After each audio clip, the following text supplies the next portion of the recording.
La citoyenneté européenne. La mobilité des jeunes européens. On n'en entend pas beaucoup parler de tout ça. C'est quoi être citoyen européen ? On l'est tous, mais finalement on ne sait pas trop à quoi ça sert. Et pourtant ça peut tellement nous apporter. Nous sommes deux jeunes Toulousains et avons voulu travailler avec Itinéraire International sur ces sujets qui nous semblent aussi flous. Au cours d'une dizaine d'ateliers, nous avons ainsi travaillé et imaginé ce petit film en commençant par l'écriture du scénario, tout en passant par la prise de vue, pour finir par le montage. La citoyenneté, c'est quoi ? On est citoyen quand on va voter. Je vais voter en France, et encore, mais jamais pour l'Europe. Comment exercer ma citoyenneté européenne ? Et puis d'abord, ça veut dire quoi être citoyen européen ? Nous sommes allés poser la question à quelques Toulousains. Aujourd'hui, ce qui fait sortir citoyen européen, c'est simplement qu'on fait partie de cette communauté européenne. Moi, je me sens pas citoyenne européenne, je me sens plutôt citoyenne française. D'accord. Pour moi aussi, c'est plus un concept que la réalité en fait. Ouais. Citoyen européen. C'est vrai que citoyen français, je serais répondre, mais européen.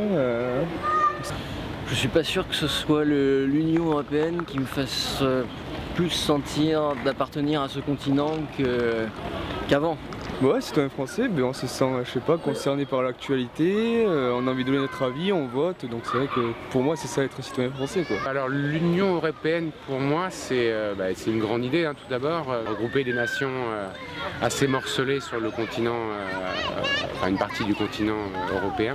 Que le projet il est beau, c'est s'unir et éviter les guerres, éviter les conflits, les régler par le dialogue, et le problème c'est que ça fonctionne pas très bien de mon point de vue. Voilà. Ouais, la monnaie. Et la libre circulation, je suppose, pouvoir voyager. Pouvoir voyager sans passer la douane facilement, les frontières. La citoyenneté a dissocié quand même la nationalité. La citoyenneté européenne, on peut dire, c'est en fait tout ce qu'on peut avoir de commun au niveau de la culture, au niveau de l'histoire. Et c'est ça qui fait une citoyenneté européenne. Ça a dissocié la nationalité qui est un lien qui relie une personne à une nation. Le contraste entre les adultes et les jeunes en termes de niveau de connaissance et de sensibilisation à la citoyenneté européenne est flagrant. Il semble évident que les jeunes de notre âge se sentent très peu concernés par le sujet. Et si on pose la question à des jeunes qui ont eu l'occasion de voyager dans l'Europe et qui s'impliquent pour les autres à leur échelle ? Oui, je me sens citoyen européen. Et justement, le fait d'être parti à Varsovie, ils m'ont fait encore plus ressentir les personnes là-bas que j'étais citoyen européen, car ils s'intéressent vraiment à nous en tant qu'Européens, pas forcément autre chose. En ce moment, je fais partie d'un conseil citoyen de mon quartier, en fait, conseil citoyen Bellefontaine-Milan. Et en fait, je veux vraiment agir et sensibiliser les jeunes de mon quartier, à découvrir d'autres horizons et pas se cantonner au pied d'immeubles. Européen, parce que quand j'ai été à l'étranger, dans d'autres pays que la France, je me suis senti chez moi. Je partage mon amour pour la ville en informant en fait les étudiants et en visitant la ville. Voilà, ça me fait sentir un peu plus citoyen européen. Ah, déjà on comprend un peu mieux ce que signifie être citoyen européen et comment exercer cette citoyenneté. Nous pouvons voyager dans l'Union européenne et s'impliquer à notre échelle dans une association ou dans notre comité de quartier par exemple. De cette façon, on peut faire entendre sa voix et la porter au niveau européen dans certaines occasions. Nous nous sommes également posé la question de ce que les autres pays européens en pensaient de tout ça. Pour cela, direction Séville, où de nombreux acteurs de l'Union européenne se retrouvent chaque année à l'occasion du séminaire Volonté Europe. Là-bas, nous avons pu échanger sur les thématiques du volontariat, de la citoyenneté et de la justice globale en Europe.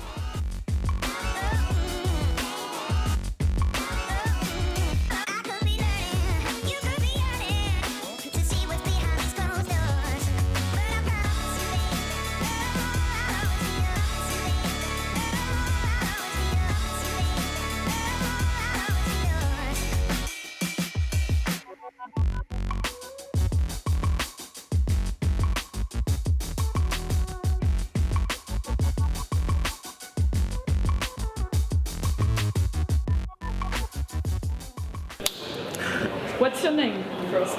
My name's Guy. My name's Freya and we're both from England. Je m'appelle Sami Fallaoui. J'ai un dossard. I'm Eva and I'm from Austria. Me llamo Fernando Casas Torres, soy de aquí de Sevilla, España. Fátima. Vengo de Valladolid, España. Sí. Luisa, ich bin aus Deutschland, also genau gesagt Bayern.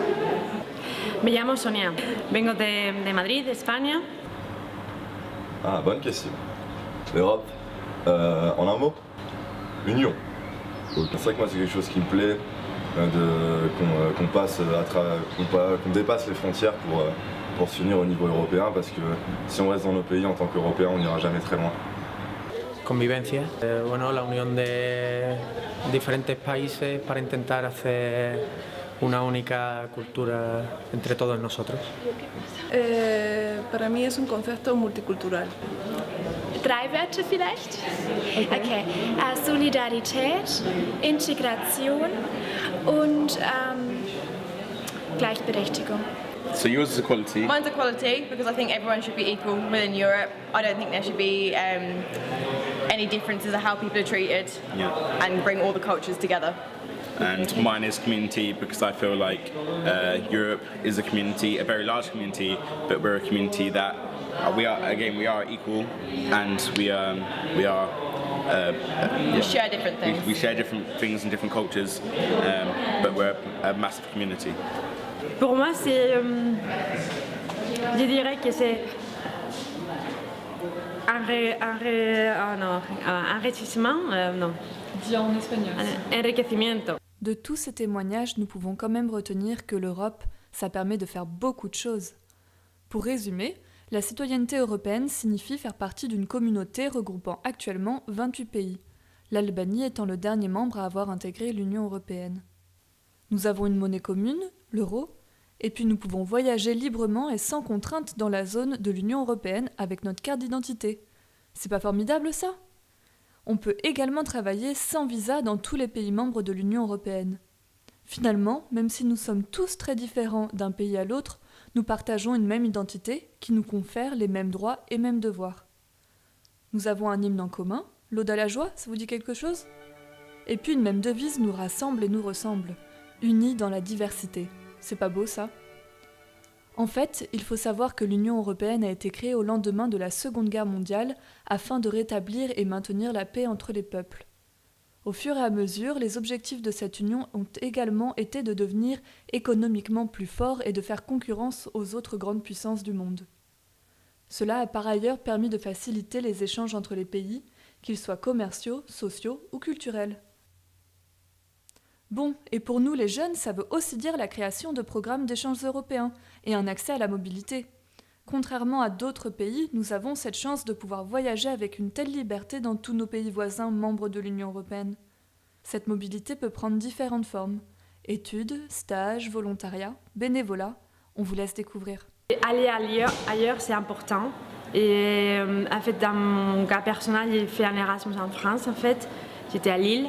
Après, je suis retournée en France pour faire un service civique, aussi dans le domaine du développement. Et aussi, j'ai fait un échange au Chili pour travailler en même temps que j'étudie. Et après, je viens de faire un master en Angleterre, donc, grâce à une bourse. Donc, ouais. Vous êtes parti en Erasmus ? Oui, nous sommes Erasmus. Erasmus, d'accord. Et qu'est-ce qui vous a motivé à faire Erasmus ? Tous les trois, vous êtes partis en Erasmus ? Moi, je pense que c'est une expérience qu'il faut vivre. C'est tout. Après les langues aussi, les françaises. On apprend le français et connaître plus personnes. Et toi, est-ce que tu aimerais partir en Erasmus ? Ouais, ça me tente très bien, franchement, d'aller à l'étranger. C'est le pays le plus prisé par les jeunes Erasmus. Bon, moi je peux pas généraliser, mais moi je dirais plus l'Espagne. Bon, chez Fiesta, sortie, ils veulent découvrir aussi le pays, sortir, rencontrer de nouvelles personnes. Du coup, ils ont le climat parfait pour ça. Je suis parti avec la MCEF, donc, et itinéraire international pour effectuer un stage à l'étranger. Personnellement, ça allait pas fort. J'ai dû vraiment me remettre en question et voilà, j'ai trouvé cette offre pouvoir partir à l'étranger par hasard en ouvrant un courrier du Pôle emploi que j'ouvre jamais d'habitude. Et donc voilà. Je suis partie en fait avant d'être en service civique itinéraire comme fille au père en Italie, donc pendant 3 mois et quelques. Fille au père ou garçon au père, c'est être dans une famille donc à l'étranger et s'occuper des enfants, donc les amener à l'école, leur faire les devoirs, jouer avec eux. On est vraiment un peu comme une grande sœur, on a notre espace normalement au sein de la maison, on participe aussi aux tâches quotidiennes. On a de l'argent de poche normalement qui est payé chaque semaine ou à la fin de chaque mois, ça c'est vraiment à définir avec la famille. Et on a des temps libres, donc voilà, on est un membre à part entière de la famille à l'étranger. Déjà je suis service civique chez Itinéraire International, mais j'ai aussi fait woofing en Europe, notamment au Portugal. Donc le woofing c'est une plateforme internet où on trouve donc plusieurs offres de dot woofers. Ces woofers et l'organisation woofing te permettent de voyager dans un contexte d'échange de services entre donc toi qui voudrais voyager et apporter ton aide et un autre qui souhaite avoir quelqu'un en tant que bénévole pour l'aider à soutenir ses projets qui sont dans le cadre environnement, ferme biologique, protection de l'environnement. Je suis partie en service volontaire européen court terme. Je suis partie en Sicile, dans une réserve naturelle qui fait également centre d'éducation environnementale. Alors, le service volontaire européen, c'est un échange de compétences entre jeunes européens, justement. C'est de l'éducation informelle, donc on part quelque part, on s'investit dans un projet, on aide les gens qui travaillent sur ce projet, on apprend une nouvelle langue, on s'améliore en anglais. Franchement, c'est une expérience à vivre. On ne voyage pas 15 000 fois dans notre vie. Si vous avez cette occasion-là, n'hésitez pas, il faut foncer. Lancez-vous parce qu'une fois que vous êtes parti, vous allez voir, il y a une longue route devant vous et vous n'aurez plus envie de vous arrêter là. Il faut oser, partager, découvrir et c'est la plus belle chose qui soit.